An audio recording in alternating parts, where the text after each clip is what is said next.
Yeah, Dane is going to start tomorrow. He has been, I think, outstanding in the tournament and clearly in training also very, very strong. That being said, I want to also say this has never been an easy decision, and our belief in Max is at the highest level as well, and he's trained really well and been really sharp. So, I think Dane has done enough to earn this opportunity, and I think in this knockout stage, we're trying to put what we think is the team that is most prepared and most ready for what these matches will be. And for right now, for me, that's Dane. Two more. Hey, Neil. Hello there.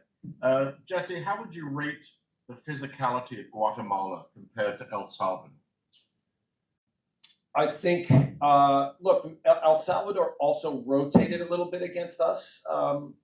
Guatemala, I think we're going to see their absolute best team. I think they've got some speed and creativity up front and some strong defensive players on the back line. Obviously, they're missing their goalkeeper, and a couple other players are questionable for what this match will be.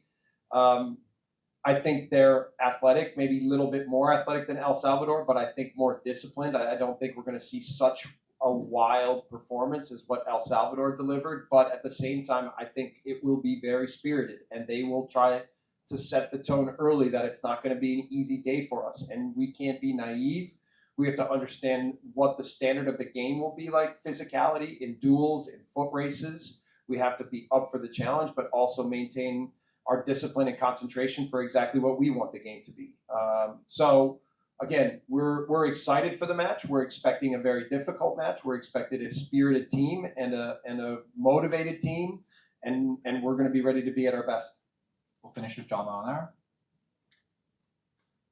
Well, I've heard along the way sometimes that national team managers say that you can't develop players, right? And I totally disagree with that. I think anytime you're a coach, that this is your job, is to try to maximize potential at all moments that you're together. There's been a few guys that I've talked about that maybe I haven't always handled perfectly because we have such competition in our squad that it's not always easy to give players the minutes that I would like to give them and the minutes they deserve. We could certainly talk about Promise David and Daniel Jebison that way. But for the fall and in the spring, it was a little bit, that was the case with Nico. And if I watch Nico play week in and week out, I see how good he is. I see how important he has been to Split. I see how strong he is and how intelligent he is that he can play any position.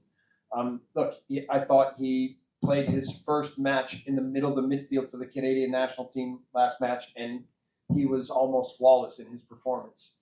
So he's, for a young player, he's incredibly intelligent and savvy, and he has a really good combination of combativeness with footballing intelligence, and it's something that you can use at any position, anywhere on the pitch.